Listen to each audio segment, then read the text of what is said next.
Well, and you can't trauma bond forever either. That's the other thing with those friendships. Like the small talk comes, I don't even know if small talk's the right term, but like eventually you have to talk about other things. Mm-hmm. You know, you can sit there, what I call it, the metaphorical grave, and like talk about what you're seeing at your graves for a while. But like eventually you have to get up from the grave and go back to life. Mm-hmm. And with people that I have trauma bonded with, that's also where you can kind of tell if a real friendship's going to be able to form or not, because they either care about the mundane things going on in your life or they don't. Mm-hmm. And to be a good friend, it's also about caring about the mundanity and the tiny things going on with each other. It is, yes, you know? It is. This is the real life present experience we're going through right now. Like we're sitting down watching a show together. What a great reminder. To be a good friend, we do need to care about the mundane things of others. And I was just reflecting, like, do I do that? I don't know that I do that great. Yeah.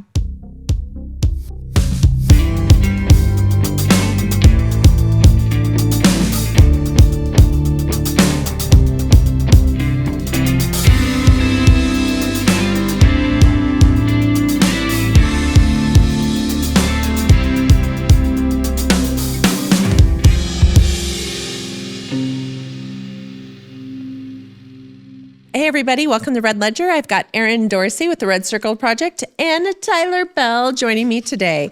We are going to talk about oversharing because we find that it's really fun to do, but really unhealthy. I shouldn't say we. I'm going to go ahead and speak for myself. It is a problem within my life, and I can see how it's become a problem, but Erin had some really interesting information and wisdom on why it's not really a good idea. And she's going to educate us. Yeah. Thank you, Erin. And if you cry, it's okay. Well, we were talking about, which I thought this was an interesting perspective. So oversharing, like sharing your emotion, your whole life story, which I try not to do anymore since I know that it's a bad idea, but I did do this to you yesterday because I just felt like you could relate. It was amazing. I loved it. It was so unhealthy. And then I felt like bad and dirty later. No, I notice it now that I've worked on not doing it. I also notice when I do it, which is actually, I think, a good sign, you know, because I think if I was still doing it all the time, I wouldn't be noticing it. You know what I mean? So I did feel a little like, and I apologize to you, like that's a lot to lay on a human being. Sure. It's okay though. Yeah. But it's not. I mean, yes and no, but it's also like normal for me. So I'm not sitting there like, wow, I've never experienced this before. You know what I mean? Mm-hmm. But I agree that like it's a very common thing, especially within American culture. I can't necessarily speak for other cultures, but I've heard there are two girls in my Bible study that were telling me, I forget from where in South America they are, but they were just saying the most shocking part of like coming over to America was how much we overshare about our emotions, about our day, about our life. And they were saying it in their country where they're from, they don't do that because it's not safe. It's not even that it's just like, oh, we don't do that as a culture. I mean, that's probably a piece of it too, but it was like a safety thing. And it actually makes sense. I mean, even if you think about other socioeconomic differences, like if you're in a more impoverished society where it's also not as safe, you're not going to be just opening up to random strangers, hopefully, you know? So there's lots of different situations where it's like, you definitely would not want to do that from a safety standpoint. So they're new to America. Do they think it's weird how much we overshare? Yeah, and they don't do it, you know, like, but they've noticed that it's harder to make friends because they don't do it because it comes off standoffish. Yeah, they come off, they feel like people interpret it as them being like apathetic or not caring, but we just engage in dialogue in a completely different way than they do. So I'm sure they feel that difference all the time. But just because something's normal doesn't necessarily mean that it's like safe and maybe the best option. But yeah, I mean, I know that I was kind of indoctrinated into oversharing. I mean, again, it's an American normal, but I also know that when I was talking to the predator that I was talking to, that was very much like encouraged. And I think a lot of like predatory dating that I've experienced, it's pushed. Like they ask very invasive questions.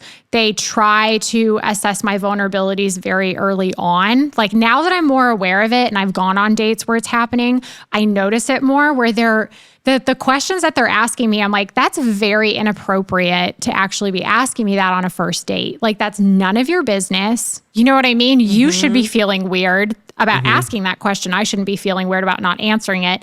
And I've gotten a lot better about having that boundary and saying, you can choose to ask a question, but that doesn't mean I have to answer it. Like, you know. And for those of you who don't know, and we are going to have another podcast that should be live probably before you see this one. And Erin discusses how she was digitally trafficked and into porn and subsequently assaulted.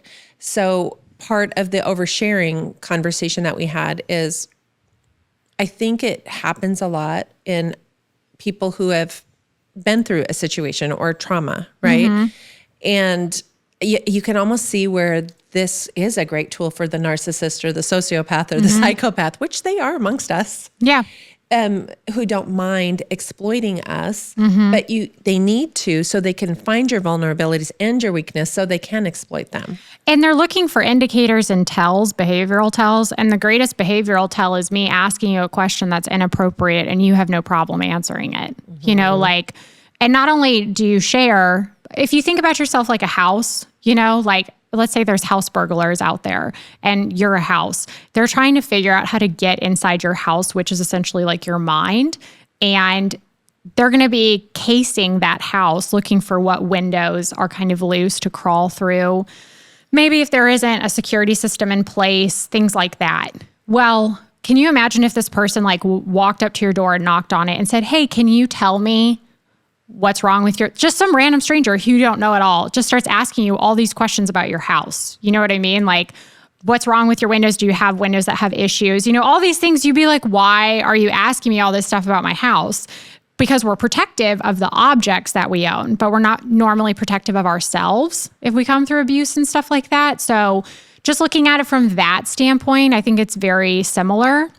They're looking for the weaknesses inside of you, and then they typically will take on roles to cater to those weak areas to cause you to become reliant on them, or to weaken those areas further to cause you to become reliant on them.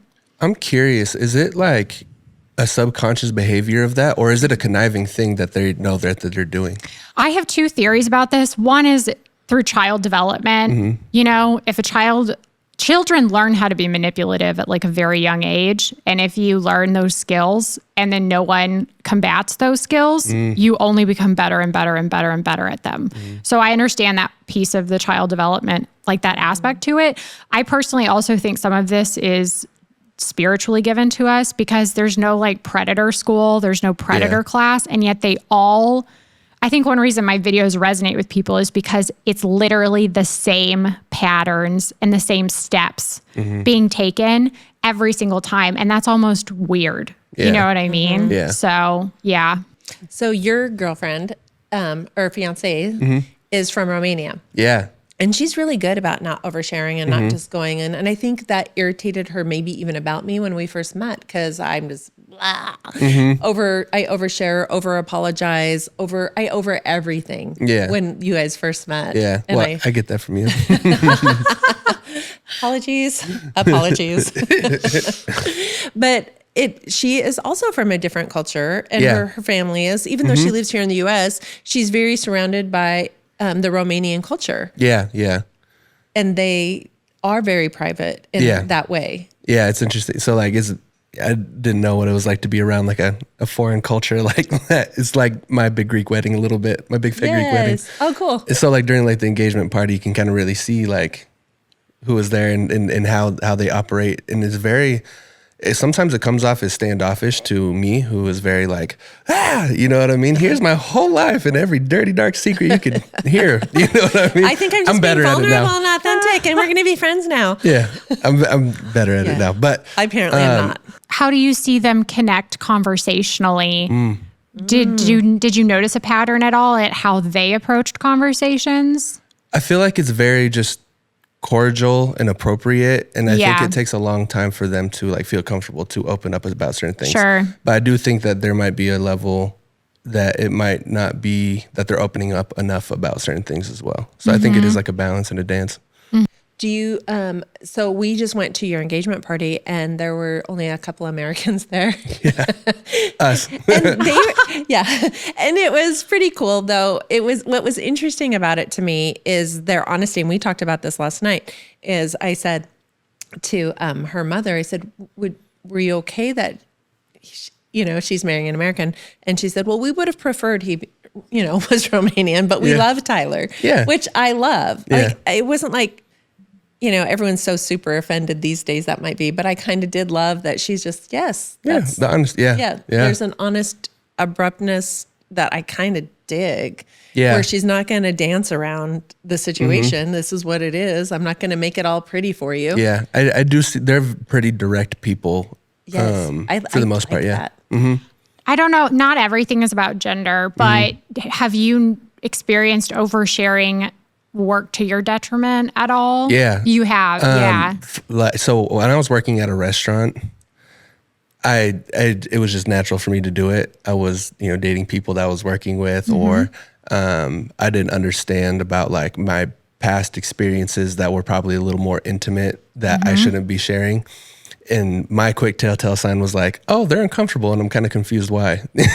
Yeah. Like they're not responding like I thought they would, and I'm like, did I say something wrong? Is this something wrong? And I didn't really click too much until I heard you kind of talking more about how you have an oversharing problem. I was like, oh, that's a problem. Like that could be a problem. Yeah. More than like I'm a intimate, like I want to get to know you so fast because I love you. How that can be a dangerous thing. I didn't understand the danger in it at all. And that is what you were modeled. So and I probably brought a lot of unhealthy people into our lives because that's what I was modeling. And I noticed on the healthier people that would come into contact with me before they ran at that time would be shocked about the information. Interesting. And I was like, oh, well, this is interesting to them. But no, they were like, this feels dangerous and volatile, and I don't know if I should be around it. It's really what I think the reaction was. Yeah. Just recently, so my cousin, her friend, we just met her friends from church, and like they're pretty good. I think a couple of them can be like a little innocent in a certain way, which is like cool because like like the childlike mind, like we're called to have that.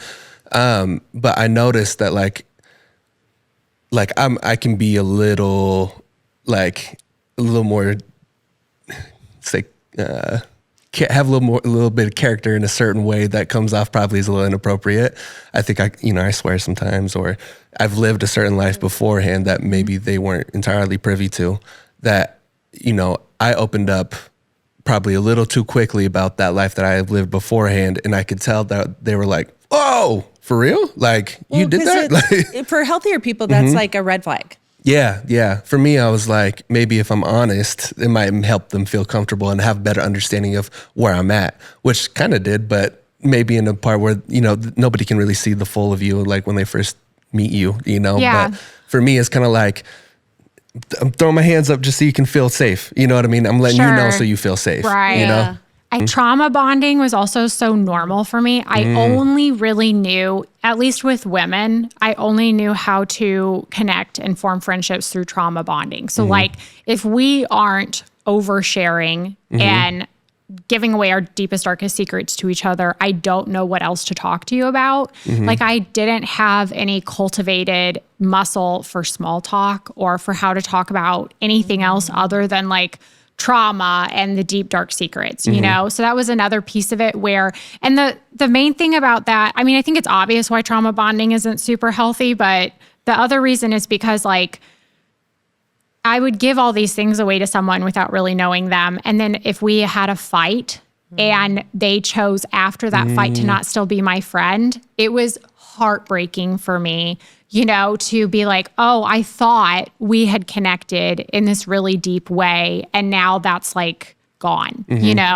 versus taking it slower, learning about their nature and their character, just like in dating. And then after, it doesn't have to be after your first fight, but typically there's some sort of mild disagreement that comes up or bubbles up in some form within the first few months. And if I haven't given my entire heart to them and they choose to not to want to, which doesn't like really ever happen that often, but if they choose that they don't want to be my friend after that, it doesn't feel like I've shared my entire soul with this person and give it, you know what I mean? Yeah. Like, so I think that's another kind of aspect to it as well. It's pretty familiar to casual sex in today's society, huh? Yeah. Very, very interesting. So, and I really related to what you said, and I'm thinking about the relationships that I'm just giving all of myself to, and they're not really reciprocating because it's weird, right? Or, I can't remember what I was going to say about that. So Do you feel like you have experienced that where you gave a lot of yourself away and then eventually they were like, oh, I don't? I don't know. Okay. I think that like maybe a healthier person might have just slowly moved away because this is scary because I'm too much, because I'm kind of an intense person anyway. I mean, I'm intense, so I don't sense it like at all. I just don't. I really had to learn how to make small talk, and I feel like I still struggle with that actually. Like there are times where I'm in a room with people and I'm just like, I don't really want to talk about the weather or anything else, but I also shouldn't overshare necessarily. So I have no idea what to talk about right now, you know? Well, and I almost kind of like frame it like if we're not talking about real deep issues or like It's things not about who I real. am, it's not real. It's not like, it's not intimate. Why even have it? Because it's not worth it. And I feel like also that's kind of like a pressure in modern society because like I want to talk about aliens and conspiracy. If not, we're not. You know, Well, and this You're is what I shallow. love about your fiance is, for whatever reason, the first time in my life, I didn't take offense to her slowness to warm up to me. I kind of liked it. And it really taught me, oh, this is kind of how this goes too. Yeah. This is what that looks like in practicality. You know, I knew it, like that's how it was supposed to be. But I probably for a few years before then, I've just kind of separated myself because I knew I didn't have the strength to form really good boundaries. Yeah. And I just kind of probably started in when you met her. Yeah. And so for me, it was almost a relief. It can be. I don't have to be on for you. Yeah. And Yeah. she didn't want me to be. And Yeah. she was very direct about letting me know if I was. Like, that's kind of oversharing. You only have to apologize once. Like she was very direct in like what And with irritated kindness her. too. Like it would, Yeah. like a lot of the time she would phrase it pretty well too. I feel Yes. like. Yeah. I mean, I'm giving you the sum of it, but it wasn't, it was received and given well in a way that I could learn from her. I feel like also as we do, and this is a blanket statement, it's not true for everyone, but especially after COVID, people sometimes stopped doing less stuff, less activities, less things together. So all you have left is like your words and your online life, which is it's very words based as well. You're uploading photos and videos, but it's all very like words based. So when you're doing things with people, you know, activities, having fun, whatever, connecting through mutual hobbies, groups, things like that, you don't have to necessarily, you're connecting in a different way through that as well. And you're learning about them in a different way as well through action. So that's another thing I became aware of, like, because I was so addicted to men and relationships and drugs and alcohol for a substantial period of time. I didn't have hobbies. I didn't have like things that I did for fun that I felt fulfillment out of because none of those things got me as high as all this other stuff. And so having friends who don't necessarily have trauma in their background, they've really showed me the importance of like hobbies and getting out and like doing life with people and not just sitting around and just like trauma bonding and stuff, you know? I was just going to ask you because I'm looking at my journey. Mine was just separation for a while till I could work through God, with God through some of these things. But I was going to ask you for some practical points on how you stopped oversharing so much. And I think part of that is what you just said. Yeah, pretty much. You developed hobbies. Yeah. And do you ever get comfortable with the small talk, the chit chat? That is still really hard for me. It just is, you know, like, I mean, I wasn't good at it for about 27 to 28 years of my life, you 52? know? Yeah, it's a long time. It feels fake to me. It is. There's a bit of a turnoff. And, you know, this is the other thing I've thought about, and this is almost how I gauge, other stuff too, but it's a new habit. So it sucks energy out of me. It's draining It's a muscle. to do. It is. It's a new muscle I'm building. So it's easy for me versus other people who are used to, and there can be obviously too much small talk is also unhealthy. You know, never going deep is also unhealthy. But people who are used to taking things slower, they're drained from the depth, you know what I mean? But it is draining for me to do small talk because it's a new muscle that I'm utilizing. And there are days where I'm like, I am just not in the mood to go to the gym. I do it to an extreme some points, and I try not to do this anymore. He made me aware of this, where sometimes on a business call, I don't do any nicety. I'm just like, okay, hello, this is what we need to do. Interesting. And then when we get off the phone, I'm like, okay, I got to go bye. That's so American. And It's so he's funny. like, they joke with Did me. you want to Like, know how my day was? Or I was kind of curious about yours, but I guess not. I just did it to my husband last night because we were talking about business at 11 o'clock at night, and I looked at my watch. I'm like, I'm too tired for this stress. I go, I got to go bye. And he goes, you do not get to do that to me, because everyone teases me about it. And I didn't even realize I was doing it. Like, It's so funny. So funny. Every time we go hang up on the phone, I'm like, okay, bye. Okay, bye. Okay, bye. When we're ready to go, it's so funny. so I think, there's some place for the niceties, for the, Yeah. Yeah. I do like the hobbies thing though. Like it's even like, for men, like watching sports and having something like that to talk to. Yeah. I think, so we just had your engagement party, and your brother came into town, and your dad, and they just had so much bro time, and we haven't all been together for such a long time that I could just see the bonding happening. Yeah. And I think that's important. Yeah. Like actual bonding over fun, laughing, those kind of things in a family. Because like it gives you something to talk about in the process. Like sometimes even when it's like a skill like that, I feel like you can focus on like, okay, get the golf swing right. You know what I mean? For sure. Yes, we're not focused on, because, we've had stuff happen, and you're not focused on that conversation For sure. anymore, because at some point you got to move forward. Yeah. Yes. 100%. And yeah. It's easy to dwell too.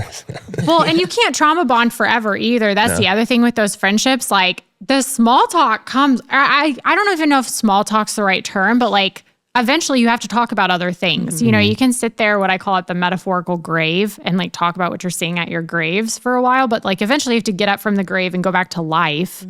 And with people that I have trauma bonded with, that's also where you can kind of tell if a real friendship's going to be able to form or not, because they either care about the mundane things going on in your life or they don't. And to be a good friend, it's also about caring about the mundanity and the tiny things going on with each other. It is, Yes, it is. This is the real life present experience we're going through right now. Like we're sitting down watching a What show a great together. reminder of, to be a good friend, we do need to care about the mundane things of others. And I was just reflecting, like, do I do that?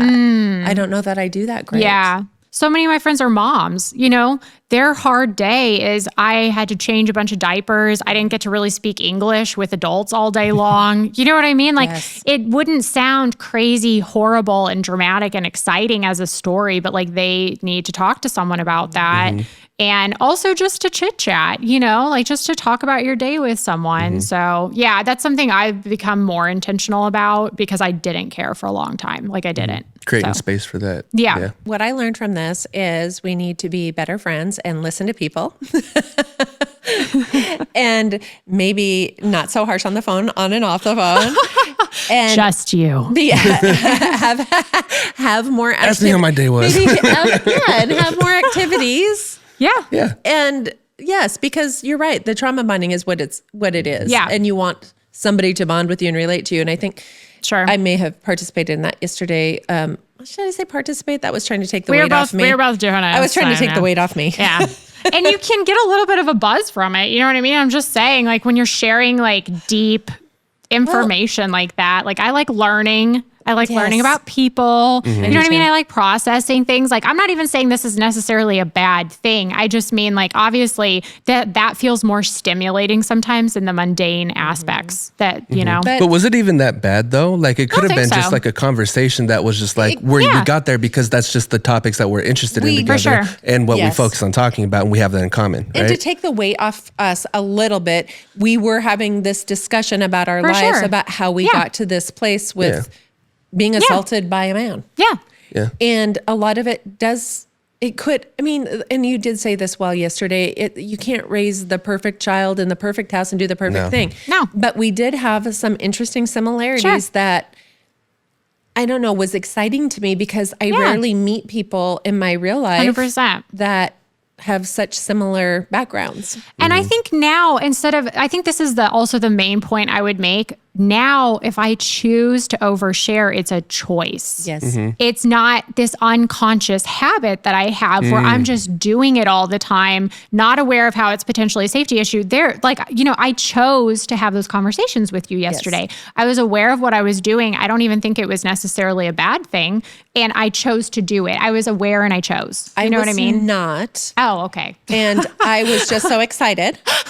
And then I did feel some guilt and shame that night Interesting. that I laid so much on you. Gotcha. Because it was a heavy day already. Yeah. Because it's emotionally draining to do this and share your story, which you did. Sure.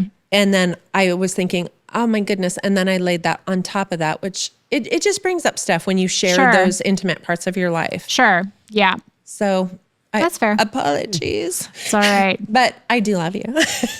I still say it was great to come down here and like hang out with you guys. And It's been awesome. The kids this morning said, does it feel like she's been like in our life? Like she's a cousin of ours and she's it's always so been weird. here? It feels like you're like a part of the So family in a weird funny. way. Yeah, the kids I love love you.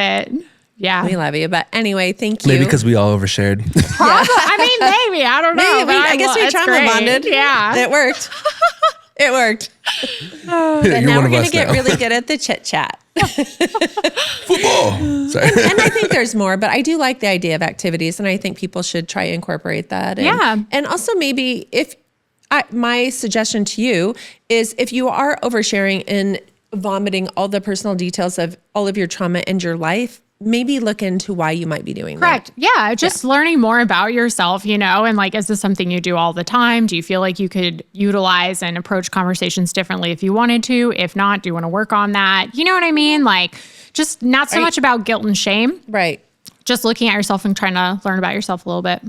So, Amen. Thank you guys once again for watching us. But Erin has a great story. Watch our other podcast with her, but also go to her channel, Erin's Journal.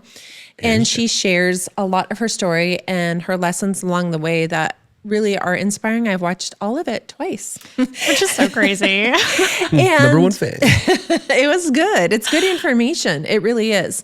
And also, she is part of the Red Circle Project. That's her nonprofit. Do you want to share about that a little bit? Yeah, and I created an organization called the Red Circle Project. And basically the reason I created Red Circle Project is because I noticed that for people who are survivors of grooming or long-term abuse, which is essentially abusive brainwashing, for people who are coming out of situations like that, there tend to be cycles of abuse, not just one instance, because we have been indoctrinated into very unsafe ways of living and also have become addicted to abuse oftentimes.